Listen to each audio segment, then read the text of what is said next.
लीजिए सुनिए। मुंशी प्रेमचंद के लिखे कथा संग्रह मानसरोवर एक की कहानी घर जमाई, मेरी यानी समीर गोस्वामी की आवाज में। हरिधन जेठ की दोपहरी में ऊख में पानी देकर आया और बाहर बैठा रहा। घर में से धुआं उठता नजर आता था। छन छन की आवाज भी आ रही थी। उसके दोनों साले उसके बाद आए और घर में चले गए। दोनों सालों के लड़के भी आए और उसी तरह अंदर दाखिल हो गए, पर हरिधन अंदर न जा सका। इधर एक महीने से उसके साथ यहां जो बर्ताव हो रहा था, और विशेषकर कल उसे जैसी फटकार सुननी पड़ी थी, वो उसके पांव में बेड़ियां सी डाले हुए था। कल उसकी सास ही ने तो कहा था, मेरा जी तुमसे भर गया, मैं तुम्हारी जिंदगी भर का ठीका लिए बैठी हूं क्या। और सबसे बढ़कर अपनी स्त्री की निष्ठुरता ने उसके हृदय के टुकड़े टुकड़े कर दिए थे। वो बैठी ये फटकार सुनती रही, पर एक बार तो उसके मुंह से न निकला, अम्मा तुम क्यों इनका अपमान कर रही हो। बैठी गट गट सुनती रही। शायद मेरी दुर्गति पर खुश हो रही थी। इस घर में वो कैसे जाए? क्या फिर वही गालियां खाने, वही फटकार सुनने के लिए? और आज इस घर में जीवन के 10 साल गुजर जाने पर यह हाल हो रहा है। मैं किसी से कम काम करता हूं। दोनों साले मीठी नींद सो रहते हैं और मैं बैलों को सानी पानी देता हूं, छांटी काटता हूं। वहां सब लोग पल पल पर चिलम पीते हैं। मैं आंखें बंद किए अपने काम में लगा रहता हूं। संध्या समय घर वाले गाने बजाने चले जाते हैं। मैं घड़ी रात तक गाय भैंसे धोता रहता हूं। उसका ये पुरस्कार मिल रहा है कि कोई खाने को भी नहीं पूछता, उल्टे गालियां मिलती हैं। उसकी स्त्री घर में से डोल लेकर निकली और बोली, जरा इसे कुएं से खींच लो, एक बूंद पानी नहीं है। हरिधन ने डोल लिया और कुएं से पानी भर लाया। उसे जोर की भूख लगी हुई थी। समझा अब खाने को बुलाने आवेगी, मगर स्त्री डोल लेकर अंदर गई तो वहीं की हो रही। हरिधन थका मांदा क्षुधा से व्याकुल पड़ा पड़ा सो गया। सहसा उसकी स्त्री गुमानी ने आकर उसे जगाया। हरिधन ने पड़े पड़े कहा, क्या है? क्या पड़ा भी न रहने देगी या और पानी चाहिए? गुमानी कटु स्वर में बोली, गुर्राते क्या हो, खाने को तो बुलाने आई हूं। हरिधन ने देखा उसके दोनों साले और बड़े साले के दोनों लड़के भोजन किए चले आ रहे थे। उसकी देह में आग लग गई। मेरी अब ये नौबत पहुंच गई कि इन लोगों के साथ बैठकर खा भी नहीं सकता। ये लोग मालिक हैं, मैं इनकी जूठी थाली चाटने वाला हूं। मैं इनका कुत्ता हूं, जिसे खाने के बाद एक टुकड़ा रोटी डाल दी जाती है। यही घर है जहां आज से 10 साल पहले उसका कितना आदर सत्कार होता था। साले गुलाम बने रहते थे। सास मुंह जोहती रहती थी। स्त्री पूजा करती थी। तब उसके पास रुपए थे, जायदाद थी। अब वो दरिद्र है। उसकी सारी जायदाद को इन्हीं लोगों ने कूड़ा कर दिया। अब उसे रोटियों के भी लाले हैं। उसके जी में एक ज्वाला सी उठी, किसी वक्त अंदर जाकर सास को और सालों को भिगो भिगो कर लगाए, पर जब्त करके रह गया। पड़े पड़े बोला, मुझे भूख नहीं है, आज न खाऊंगा। गुमानी ने कहा, ना खाओगे मेरी बला से? हाँ नहीं तो खाओगे तुम्हारे ही पेट में जाएगा, कुछ मेरे पेट में थोड़े ही चला जाएगा। हरिधन का क्रोध आंसू बन गया। ये मेरी स्त्री है, जिसके लिए मैंने अपना सर्वस्व मिट्टी में मिला दिया। मुझे उल्लू बनाकर ये सब अब निकाल देना चाहते हैं। वो अब कहाँ जाए, क्या करे? उसकी सास आकर बोली, चलकर खा क्यों नहीं लेते जी? रूठते किस पर हो? यहां तुम्हारे नखरे सहने का किसी में बूता नहीं है। जो देते हो वो मत देना, और क्या करोगे? तुमसे बेटी ब्याही है, कुछ तुम्हारी जिंदगी का ठीका नहीं लिखा है। हरिधन ने मर्माहत होकर कहा, हाँ अम्मा, मेरी भूल थी कि मैं यही समझ रहा था। अब मेरे पास क्या है कि तुम मेरी जिंदगी का ठीका लोगी? जब मेरे पास भी धन था तब सब कुछ आता था। अब दरिद्र हूं, तुम क्यों बात पूछोगी? बूढ़ी सास भी मुंह फुलाकर भीतर चली गई। बच्चों के लिए बाप एक फालतू सी चीज, एक विलास की वस्तु है, जैसे घोड़े के लिए चने या बाबुओं के लिए मोहन भोग। मां रोटी दाल है। मोहन भोग उम्र भर न मिले तो किसका नुकसान है, मगर एक दिन रोटी दाल के दर्शन न हो तो फिर देखिए क्या हाल होता है। पिता के दर्शन कभी कभी शाम सवेरे हो जाते हैं। वो बच्चों को उछालता है, दुलारता है, कभी गोद में लेकर या उंगली पकड़कर सैर कराने ले जाता है, और बस यही उसके कर्तव्य की इति है। वो परदेश चला जाए, बच्चे को परवाह नहीं होती, लेकिन माँ तो बच्चे का सर्वस्व है। बालक एक मिनट के लिए भी उसका वियोग नहीं सह सकता। पिता कोई हो उसे परवाह नहीं, केवल एक उछलने कूदने वाला आदमी होना चाहिए। लेकिन माता तो अपनी ही होनी चाहिए, 16 आने अपनी। वही रूप, वही रंग, वही प्यार, वही सब कुछ। वो अगर नहीं है तो बालक के जीवन का स्रोत मानो सूख जाता है। फिर वो शिव का नंदी है, जिस पर फूल या जल चढ़ाना लाजमी नहीं, अख्तियारी है। हरिधन की माता का आज 10 साल हुए देहांत हो गया था। उस वक्त उसका विवाह हो चुका था। वो 16 साल का कुमार था, पर मां के मरते ही उसे मालूम हुआ मैं कितना निस्सहाय हूं, जैसे उस पर उसका कोई अधिकार ही न रहा हो। बहनों के विवाह हो चुके थे, भाई कोई दूसरा न था। बेचारा अकेले घर में जाते भी डरता था। मां के लिए रोता था, पर मां की परछाई से डरता था। जिस कोठरी में उसने देह त्याग किया था, उधर वो आंखें तक न उठाता। घर में एक बुआ थी, वो हरिधन का बहुत दुलार करती। हरिधन को अब दूध ज्यादा मिलता, काम भी कम करना पड़ता। बुआ बार बार पूछती, बेटा कुछ खाओगे? बाप भी अब उसे ज्यादा प्यार करता, उसके लिए अलग एक गाय मंगवा दी। कभी कभी उसे कुछ पैसे दे देता कि जैसे चाहे खर्च करो, पर इन मरहमों से वो घाव न पूरा होता था जिसने उसकी आत्मा को आहत कर दिया था। ये दुलार और प्यार उसे बार बार मां की याद दिलाता। मां की घुड़कियों में जो मजा था, वो क्या इस दुलार में था? मां से मांग कर, लड़कर, ठुनक कर, रूठ कर लेने में जो आनंद था, वो क्या इस भिक्षादान में था? पहले वो स्वस्थ था, मांग कर खाता, लड़ लड़ कर खाता। अब वो बीमार था। अच्छे से अच्छे पदार्थ उसे दिए जाते थे, पर भूख न थी। साल भर तक वो इस दशा में रहा। फिर दुनिया बदल गई। एक नई स्त्री, जिसे लोग उसकी माता कहते थे, उसके घर में आई और देखते देखते एक काली घटा की तरह उसके संकुचित भूमंडल पर छा गई। सारी हरियाली, सारे प्रकाश पर अंधकार का पर्दा पड़ गया। हरिधन ने इस नकली मां से बात तक न की, कभी उसके पास गया तक नहीं। एक दिन घर से निकला और ससुराल चला आया। बाप ने बार बार बुलाया, पर उसके जीते जी वो फिर उस घर में न गया। जिस दिन उसके पिता के देहांत की सूचना मिली, उसे एक प्रकार का ईर्ष्यामय हर्ष हुआ। उसकी आंखों से आंसू की एक बूंद भी न आई। इस नए संसार में आकर हरिधन को एक बार फिर मातृ स्नेह का आनंद मिला। उसकी सास ने ऋषि वरदान की भांति उसके शून्य जीवन को विभूतियों से परिपूर्ण कर दिया। मरुभूमि में हरियाली उत्पन्न हो गई। सालियों की चुहल में, सास के स्नेह में, सालों के वाक विलास में और स्त्री के प्रेम में उसके जीवन की सारी आकांक्षाएं पूरी हो गईं। सास कहती, बेटा तुम इस घर को अपना ही समझो, तुम ही मेरी आंखों के तारे हो। वो उससे अपने लड़कों की, बहुओं की शिकायत करती। वो दिल में समझता था, सास जी मुझे अपने बेटों से भी ज्यादा चाहती हैं। बाप के मरते ही वो घर गया और अपने हिस्से की जायदाद को कूड़ा करके रुपयों की थैली लिए हुए आ गया। अब उसका दूना आदर सत्कार होने लगा। उसने अपनी सारी संपत्ति सास के चरणों पर अर्पण करके अपने जीवन को सार्थक कर दिया। अब तक उसे कभी कभी घर की याद आ जाती थी, अब भूल कर भी उसकी याद न आती, मानो वो उसके जीवन का कोई भीषण कांड था जिसे भूल जाना ही उसके लिए अच्छा था। वो सबसे पहले उठता, सबसे ज्यादा काम करता। उसका मनोयोग, उसका परिश्रम देखकर गांव के लोग दांतों तले उंगली दबाते थे। उसके ससुर का भाग बखानते, जिसे ऐसा दामाद मिल गया। लेकिन ज्यों ज्यों दिन गुजरते गए उसका मान सम्मान घटता गया। पहले देवता, फिर घर का आदमी, अंत में घर का दास हो गया। रोटियों में भी बाधा पड़ गई, अपमान होने लगा। अगर घर के लोग भूखों मरते और साथ ही उसे भी मरना पड़ता तो उसे जरा भी शिकायत न होती।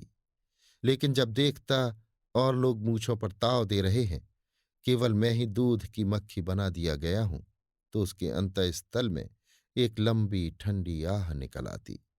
अभी उसकी उम्र 25 ही साल की तो थी। इतनी उम्र इस घर में कैसे गुजरेगी? और तो और उसकी स्त्री ने भी आंखें फेर ली। ये उस विपत्ति का सबसे क्रूर दृश्य था। हरिधन तो उधर भूखा प्यासा चिंता दाह में जल रहा था। इधर घर में सास जी और दोनों सालों में बातें हो रही थीं। गुमानी भी हां में हां मिलाती जाती थी। बड़े साले ने कहा, हम लोगों की बराबरी करते हैं। ये नहीं समझते कि किसी ने उनकी जिंदगी भर का बीड़ा थोड़े ही लिया है। 10 साल हो गए, इतने दिनों में क्या 2-3 हजार ना हड़प गए होंगे? छोटे साले बोले, मजूर हो तो आदमी घुड़के भी, डांटे भी। अब इनसे कोई क्या कहे? ना जाने इनसे कभी पिंड छूटेगा भी या नहीं। अपने दिल में समझते होंगे मैंने 2,000 रुपये नहीं दिए हैं। ये नहीं समझते कि उनके 2,000 कब के उड़ चुके। सवा सेर तो 1 जून को चाहिए। सास ने गंभीर भाव से कहा, बड़ी भारी खुराक है। गुमानी माता के सिर से जूं निकाल रही थी। सुलगते हुए हृदय से बोली, निकम्मे आदमी को खाने के सिवा और काम ही क्या रहता है? बड़े, खाने की कोई बात नहीं है। जिसकी जितनी भूख हो उतना खाए, लेकिन कुछ पैदा भी तो करना चाहिए। ये नहीं समझते कि पहुनई में किसी के दिन कटे हैं? छोटे, मैं तो एक दिन कह दूंगा, अब अपनी राह लीजिए। आपका कर्जा नहीं खाया है। गुमानी घर वालों की ऐसी ऐसी बातें सुनकर अपने पति से द्वेष करने लगी थी। अगर वो बाहर से 4 पैसे लाता तो इस घर में उसका कितना मान सम्मान होता। वो भी रानी बनकर रहती। न जाने क्यों कहीं बाहर जाकर कमाते उसकी नानी मरती है। गुमानी की मनोवृत्तियां अभी तक बिल्कुल बालपन की सी थीं। उसका अपना कोई घर न था। उसी घर का हित अहित उसके लिए भी प्रधान था। वो भी उन्हीं शब्दों में विचार करती, इस समस्या को उन्हीं आंखों से देखती जैसे उसके घर वाले देखते थे। सच तो 2,000 रुपये में क्या किसी को मोल ले लेंगे? 10 साल में 2,000 होते ही क्या है? 200 ही तो साल भर के हुए। क्या 2 आदमी साल भर में 200 भी न खाएंगे? फिर कपड़े लत्ते दूध घी सभी कुछ तो है। 10 साल हो गए, एक पीतल का छल्ला नहीं बना। घर से निकलते तो जैसे इनके प्राण निकलते हैं। जानते हैं जैसे पहले पूजा होती थी वैसे ही जन्म भर होती रहेगी। ये नहीं सोचते कि पहले और बात थी, अब और बात है। बहू तो पहले ससुराल जाती है तो उसका कितना महात्म होता है। उसके डोली से उतरते ही बाजे बजते हैं। गांव मोहल्ले की औरतें उसका मुंह देखने आती हैं और रुपए देती हैं। महीनों उसे घर भर से अच्छा खाने को मिलता है, अच्छा पहनने को। कोई काम नहीं लिया जाता। लेकिन 6 महीनों के बाद कोई उसकी बात भी नहीं पूछता। वो घर भर की लौंडी हो जाती है। उनके घर में मेरी भी तो वही गति होती। फिर काहे करो ना?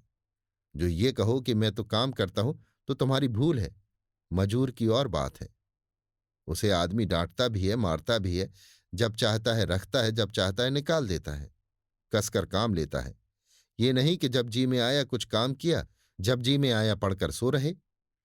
हरिधन अभी पड़ा अंदर ही अंदर सुलग रहा था कि दोनों साले बाहर आए और बड़े साले बोले, भैया उठो, तीसरा पहर ढल गया। कब तक सोते रहोगे? सारा खेत पड़ा हुआ है। हरिधन चट उठ बैठा और तीव्र स्वर में बोला, क्या तुम लोगों ने मुझे उल्लू समझ लिया है? दोनों साले हक्का बक्का हो गए। जिस आदमी ने कभी जबान नहीं खोली, हमेशा गुलामों की तरह हाथ बांध हाजिर रहा, वो आज एकाएक इतना आत्माभिमानी हो जाए, ये उनको चौंका देने के लिए काफी था। कुछ जवाब न सूझा। हरिधन ने देखा इन दोनों के कदम उखड़ गए हैं तो एक धक्का और देने की प्रबल इच्छा को ना रोक सका। उसी ढंग से बोला, मेरी भी आंखें हैं, अंधा नहीं हूं, न बहरा ही हूं। छाती फाड़कर काम करूं और उस पर भी कुत्ता समझा जाऊं, ऐसे गधे और कहीं होंगे। अब बड़े साले भी गर्म पड़े, तुम्हें किसी ने यहां बांध तो नहीं रखा है? अब की हरिधन लाजवाब हुआ। कोई बात न सूझी। बड़े ने फिर उसी ढंग से कहा, अगर तुम ये चाहो कि जन्म भर पाहुने बने रहो और तुम्हारा वैसा ही आदर सत्कार होता रहे तो ये हमारे वश की बात नहीं है। हरिधन ने आंखें निकालकर कहा, क्या मैं तुम लोगों से कम काम करता हूं? बड़े, ये कौन कहता है? हरिधन, तो तुम्हारे घर की नीति है कि जो सबसे ज्यादा काम करे वही भूखों मारा जाए। बड़े, तुम खुद खाने नहीं गए? क्या कोई तुम्हारे मुंह में कौर डाल देता? हरिधन ने ओंठ चबाकर कहा। मैं खुद खाने नहीं गया? कहते तुम्हें लाज नहीं आती? नहीं आई थी बहन तुम्हें बुलाने? छोटे साले ने कहा। अम्मा भी तो आई थी, तुमने कह दिया मुझे भूख नहीं है, तो क्या करती? सास भीतर से लपकी चली आ रही थी। ये बात सुनकर बोली, कितना कहकर हार गई, कोई उठे ना तो मैं क्या करूं? हरिधन ने विष, खून और आग से भरे हुए स्वर में कहा, मैं तुम्हारे लड़कों का जूठा खाने के लिए हूं? मैं कुत्ता हूं कि तुम लोग खाकर मेरे सामने रूखी रोटी का टुकड़ा फेंक दो? बुढ़िया ने ऐठ कर कहा, तो क्या तुम लड़कों की बराबरी करोगे? हरिधन परास्त हो गया।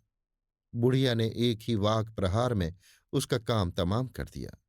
उसकी तनी हुई भवें ढीली पड़ गईं, आंखों की आग बुझ गई, फड़कते हुए नथने शांत हो गए। किसी आहत मनुष्य की भांति वो जमीन पर गिर पड़ा। क्या तुम मेरे लड़कों की बराबरी करोगे? ये वाक्य एक लंबे भाले की तरह उसके हृदय में चुभता चला जाता था। न हृदय का अंत था, न उस भाले का। सारे घर ने खाया, पर हरिधन न उठा। सास ने मनाया, सालियों ने मनाया, ससुर ने मनाया, दोनों साले मनाकर थक गए। हरिधन न उठा। वहीं द्वार पर एक टाट पड़ा था, उसे उठाकर सबसे अलग कुएं पर ले गया और जगत पर बिछाकर पड़ा रहा। रात भीग चुकी थी। अनंत प्रकाश में उज्ज्वल तारे बालकों की भांति क्रीड़ा कर रहे थे। कोई नाचता था, कोई उछलता था, कोई हंसता था, कोई आंखें भींचकर फिर खोल देता। कोई साहसी बालक सपाटा भर के एक पल में उस विस्तृत क्षेत्र को पार कर लेता था और न जाने कहाँ छिप जाता था। हरिधन को अपना बचपन याद आया, जब वो भी इसी तरह क्रीड़ा करता था। उसकी बाल स्मृतियां उन्हीं चमकीले तारों की भांति प्रज्वलित हो गईं। वो अपना छोटा सा घर, वो आम के बाग जहां वो केरियां चुना करता था, वो मैदान जहां वो कबड्डी खेला करता था, सब उसे याद आने लगे। फिर अपनी स्नेहमयी माता की सदैव मूर्ति उसके सामने खड़ी हो गई। उन आंखों में कितनी करुणा थी, कितनी दया थी।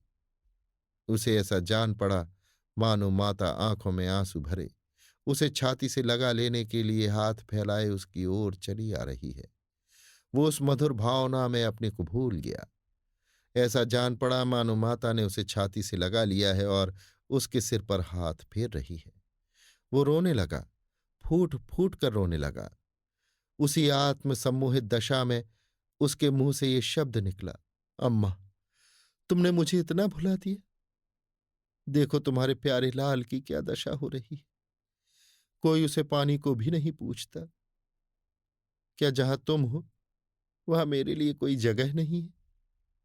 सहसा गुमानी ने आकर पुकारा, क्या सो गए तुम? नौज किसी को ऐसी राक्षसी नींद आए। चलकर खा क्यों नहीं लेते?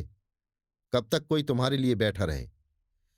हरिधन उस कल्पना जगत से क्रूर प्रत्यक्ष में आ गया।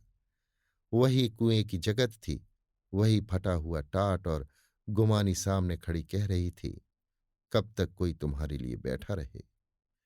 हरिधन उठ बैठा और मानो तलवार म्यान से निकाल कर बोला, भला तुम्हें मेरी सुध तो आई। मैंने तो कह दिया था मुझे भूख नहीं है। गुमानी, तो कै दिन न खाओगे? अब इस घर का पानी भी न पीऊंगा।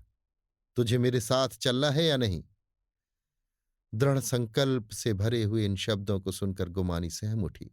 बोली, कहाँ जा रहे हो? हरिधन ने मानो नशे में कहा, तुझे इससे क्या मतलब? मेरे साथ चलोगी या नहीं? फिर पीछे से न कहना मुझसे कहा नहीं। गुमानी आपत्ति के भाव से बोली, तुम बताते क्यों नहीं कहाँ जा रहे हो?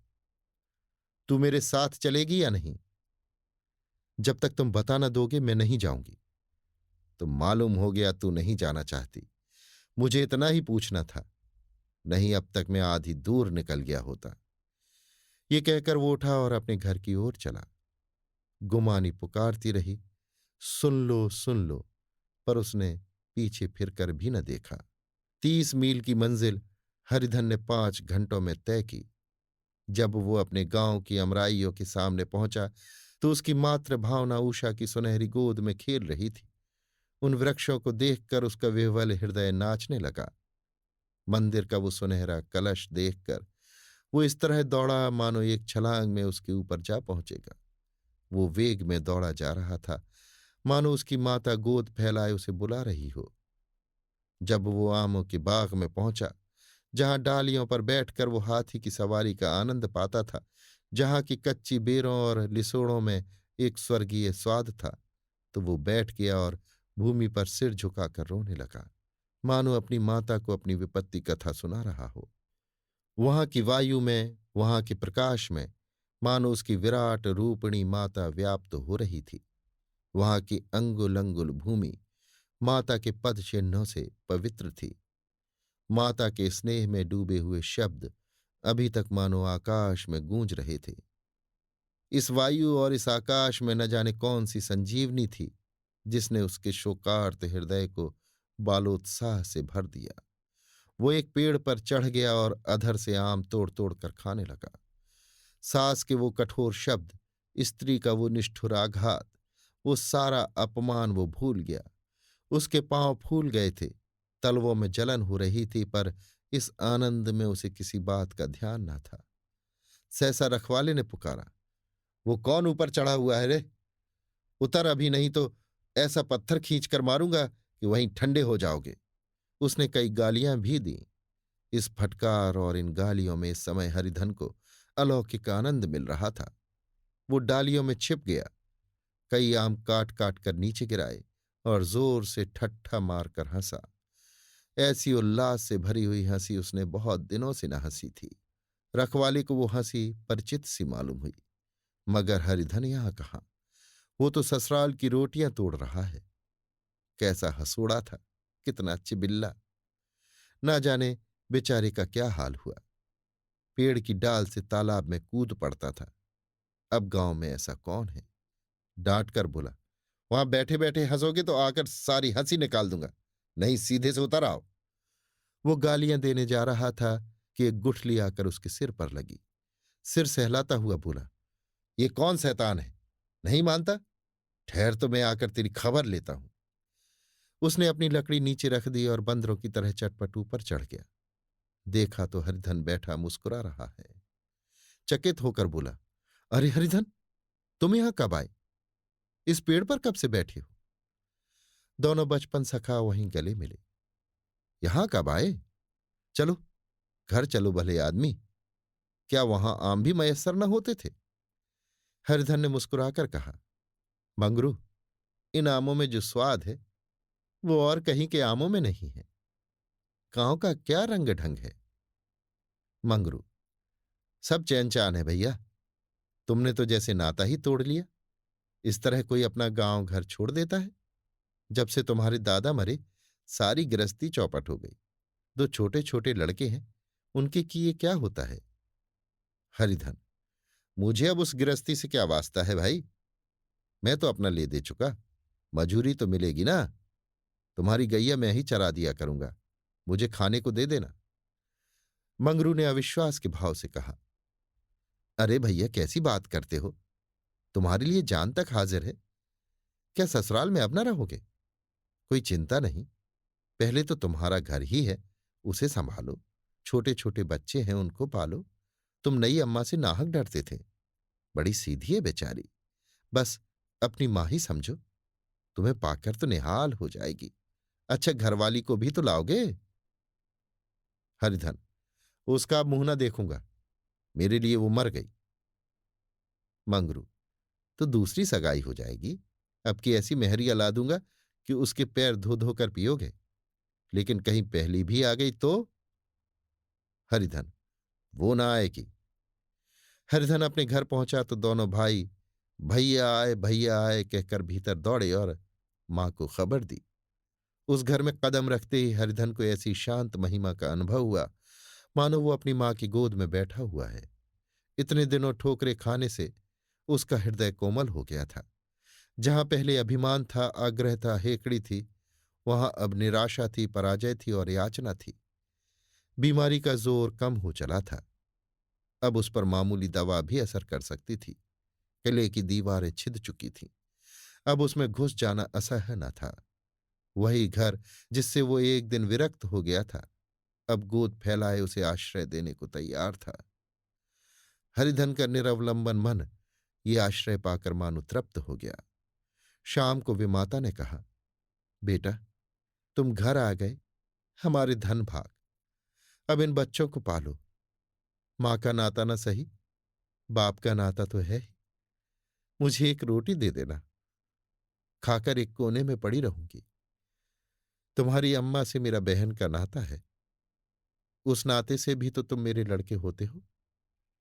हरिधन की मातृ विह्वल आंखों को विमाता के रूप में अपनी माता के दर्शन हुए। घर के एक एक कोने में मातृ स्मृतियों की छटा चांदनी की भांति छिटकी हुई थी। विमाता का प्रौढ़ मुखमंडल भी उसी छटा से रंजित था। दूसरे दिन हरिधन फिर कंधे पर हल रखकर खेत को चला। उसके मुख पर उल्लास था और आंखों में गर्व। वह अब किसी का आश्रित नहीं, आश्रयदाता था। किसी के द्वार का भिक्षुक नहीं, घर का रक्षक था। एक दिन उसने सुना गुमानी ने दूसरा घर कर लिया। मां से बोला, तुमने सुना काकी, गुमानी ने घर कर लिया। काकी ने कहा, घर क्या कर लेगी, ठट्ठा है। बिरादरी में ऐसा अंधेर, पंचायत नहीं अदालत तो है। हरिधन ने कहा, नहीं काकी, बहुत अच्छा हुआ। ला, महावीर जी को लड्डू चढ़ाऊं। मैं तो डर रहा था कहीं मेरे गले ना आ पड़े। भगवान ने मेरी सुन ली। मैं वहां से यही ठान कर चला था, अब उसका मुंह न देखूंगा। अभी आप सुन रहे थे मुंशी प्रेमचंद के लिखे कथा संग्रह मानसरोवर एक की कहानी घर जमाई, मेरी यानी समीर गोस्वामी की आवाज में।